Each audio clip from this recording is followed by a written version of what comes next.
भारतवर्ष की प्रथम 17 फीट की माता महाकाली की प्रतिमा की स्थापना यहाँ पर की गई और इस स्थापना के पीछे एक बहुत गहरा राज है।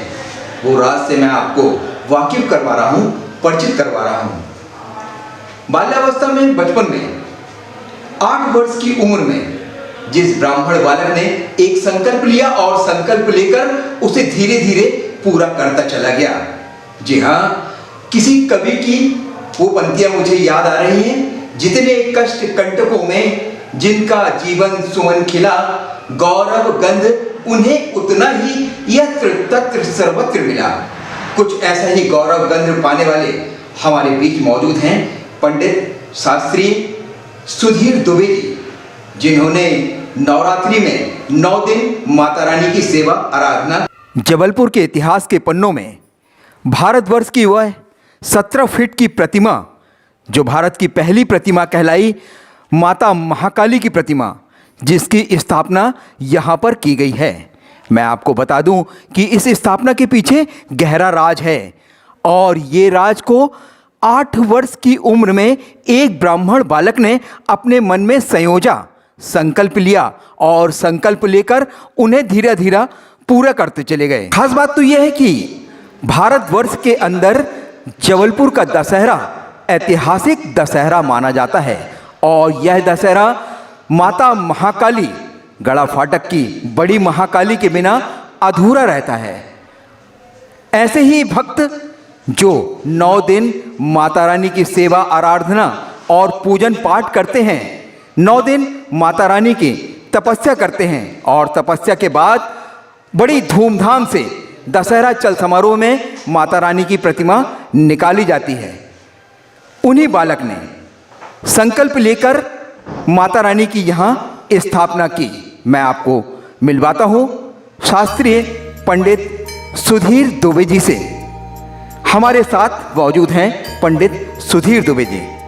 पंडित जी, आप ये बताएं कि आपके मन में ये संकल्प कैसे आया कि माता रानी की भारत की प्रथम प्रतिमा 17 फीट की प्रतिमा अपने यहाँ जबलपुर में करमेता बाईपास के पास स्थापित की जाए।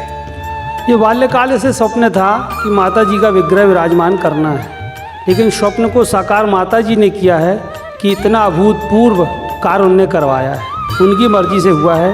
और विग्रह की जो कल्पना थी वो छोटा विग्रह की थी, लेकिन जब माता जी की कृपा है तो उन्होंने अपना स्वरूप बड़ा करा लिया। पंडित जी, ये भी बताया जा रहा है कि ये बचपन से आपने इसका संकल्प लिया। संकल्प लेने के बाद पूरे परिवार का दायित्व आपके कांधों पर आ गया। चूँकि पिताजी ने बहुत अल्प समय में आपका साथ छोड़ा, तो कैसे आपने ये संकल्पों को पूरा किया, हमारे ऑडियंस को बताएं। भाई, संकल्प की कल्पना केवल भगवती के चरणों में भगवती के इष्ट से और भगवती की पूजन से किया है।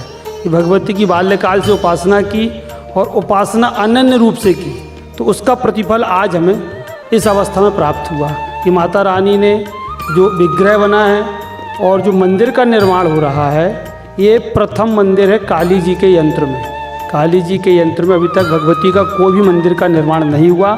ये प्रथम मंदिर है, उसमें 17 फीट की प्रतिमा और मंदिर का जो स्वरूप है वो 60 फीट का रहेगा। शास्त्री जी, इसमें वास्तुशास्त्र को भी ध्यान रखा गया है क्या?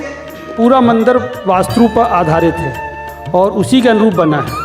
सारी चीज़ें वास्तु के अनुरूप ही हुई हैं। मंदिर का निर्माण, गर्भगृह और समस्त मतलब जो विग्रह होता है, अभी जो सतचंडी यज्ञ हुआ है, सतचंडी यज्ञ का समापन हुआ है, तो उसमें सतचंडी यज्ञ में पंचकुंडी बनती है, तो 5 कुंडियाँ वास्तु के अनुरूप बनाई गई हैं।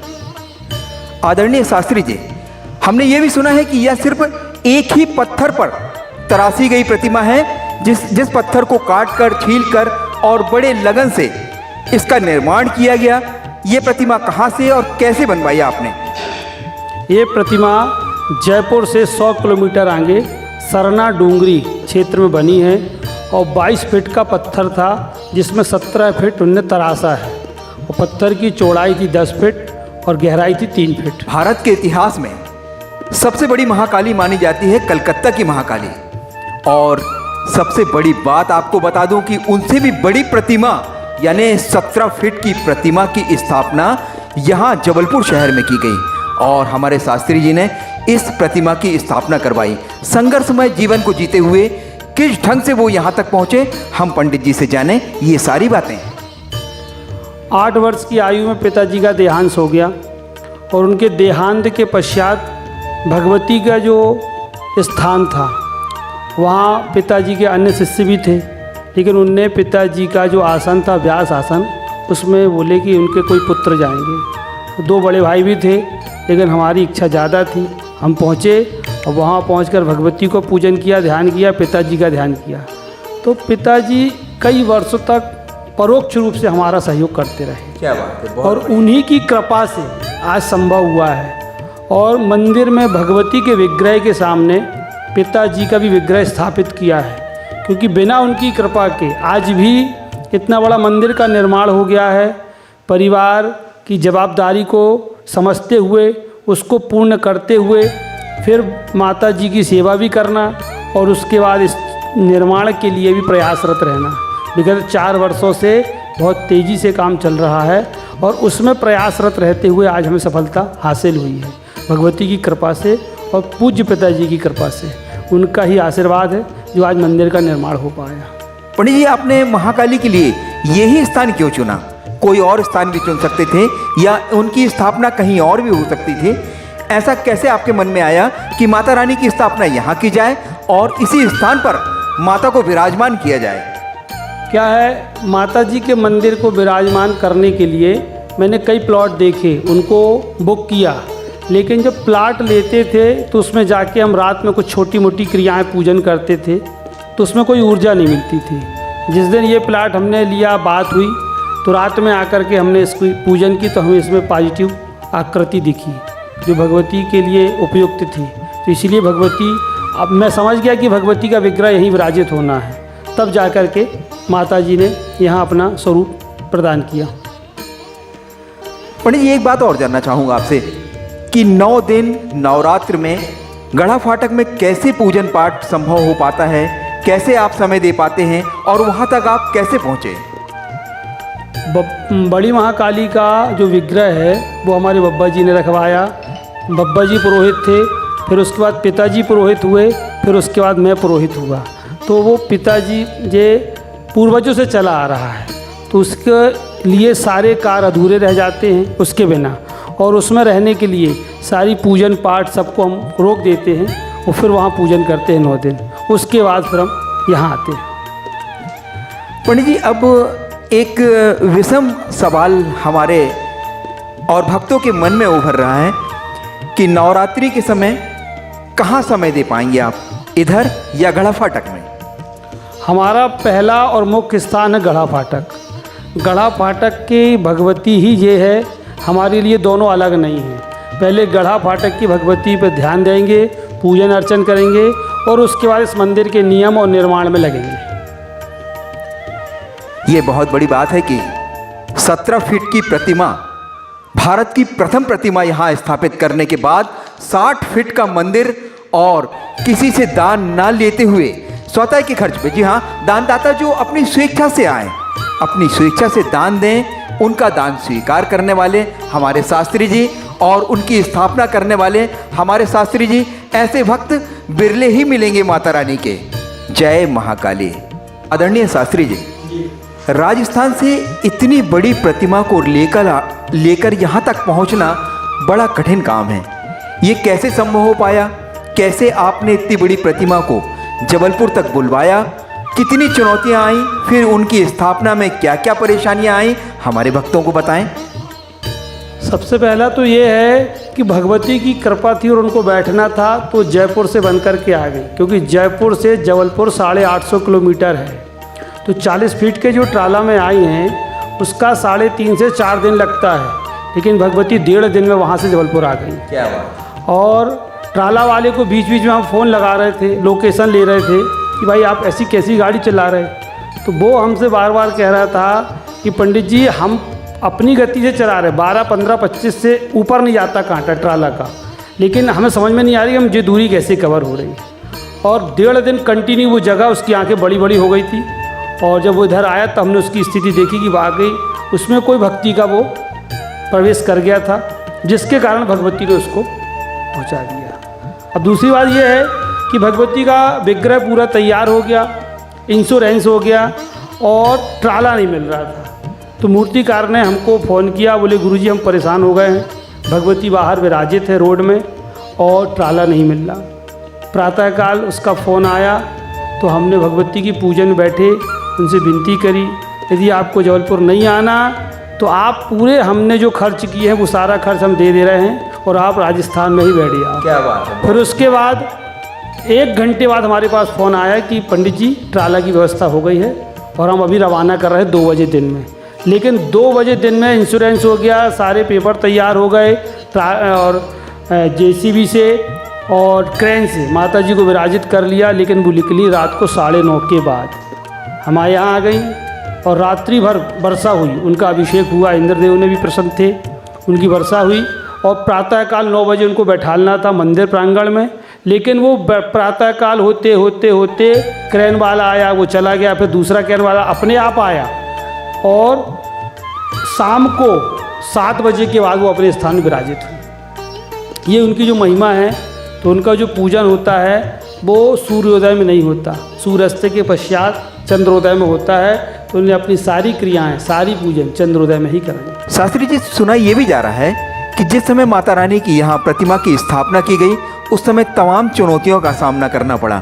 वो कौन कौन सी चुनौतियाँ थीं कि आपने उन चुनौतियों का सामना करते हुए माता रानी की स्थापना की? ये सामान्य व्यक्ति के लिए चुनौती होती है, लेकिन एक भक्ति के लिए माँ का प्रसाद होता है कि हमें तो ये सारी व्यवस्थाएं जो हुई हैं ये हम चुनौती नहीं मानते, उनकी कृपा मानते हैं। हाँ, लेकिन जो हमारे साथ काम में लगे थे, जो ठेकेदार थे या जो वर्कर थे, उनको वो चमत्कार दिखाती थी कि कोरोना काल का समय चल रहा था, बारिश हुई और पूरा चौकी का सेट उड़ गया। 25 बाई 15 की चौकी बनी थी और पूरा सेट में टीन लगे थे, बड़े बड़े पाइप लगे थे और यहाँ गाय भी हैं, बाजू में गौशाला है, गाय के बच्चे घूमते रहते हैं, कई बच्चे खेलते रहते हैं, लेकिन किसी को आँच नहीं आई। लेकिन माता जी की जो फ़ोटो चौकी में थी वो पूरी टूट गई थी, तो उसका विसर्जन किया। फिर एक सेंटिंग वाले आए, उनने बोला, वो बहुत बड़े बड़े काम करते हैं, बड़े बड़े फ्लैट्स बनाते हैं, तो उनने बोला कि हमारे लिए बहुत बड़ी बात नहीं है, 15 दिन में सारी सेंटिंग ठोक देंगे। लेकिन वो 2.5 महीना परेशान हो गए और वो सेंटिंग नहीं पुजा पा रहे थे। हमसे बोल रहे थे कि प्रभु हम तो परेशान हो गए, हम आधा काम छोड़ने की स्थिति में हैं। तो हमने फिर उनको बोला भैया आप थोड़ा सा अहम वाली बातें ना करके भगवती के चरणों में 2 श्रीफल अर्पण कर दो, विनती कर लो। और 3 दिन में उन्होंने काम कंप्लीट कर दिया। अब बात आती है कि माता जी का जो प्रादुर्भाव हुआ था नरक चौदस को हुआ था, तो दीपावली के पहले 3 दिन पहले स्लैब डलना था। अब वो स्लैब डलते डलते एक डला है धनतेरस के दिन और दूसरा स्लैब डला है नरक चौदस के दिन। जिस दिन माता जी का प्रादुर्भाव हुआ है उसी दिन वो उनका छत डली है। एक खास दीपावली के एक दिन पहले हुआ है। वेद व्यास मंत्र और वास्तुशास्त्र को पूरा ध्यान में रखते हुए निर्मित की गई यहाँ प्रतिमा, स्थापना की गई ऐसी प्रतिमा जिसमें निश्चित रूप से केवल 2 नारियल सच्ची आत्मा से जो माता के श्री चरणों में अर्पित करेगा, शास्त्री जी का ऐसा मानना है, उसकी तमाम मनोकामनाएं पूर्ण होंगी। शास्त्री जी, जैसे मैंने सुना है कि यंत्रों पर, मंत्रों पर वो शक्तियां होती हैं जिन शक्तियों में महाशक्ति विराजमान होती हैं। ऐसे यंत्र और मंत्र भारतवर्ष के अंदर कलकत्ता में भी देखे नहीं जा रहे हैं। तो ऐसा कौन सा यंत्र है, कौन सी तैयारी आप कर रहे हैं जिसमें भारत के इतिहास में माता रानी का नाम हो और माता रानी सब पर अपना आशीर्वाद बरसाएं? माता जी का जो मंदिर बन रहा है वो काली जी के यंत्र में है।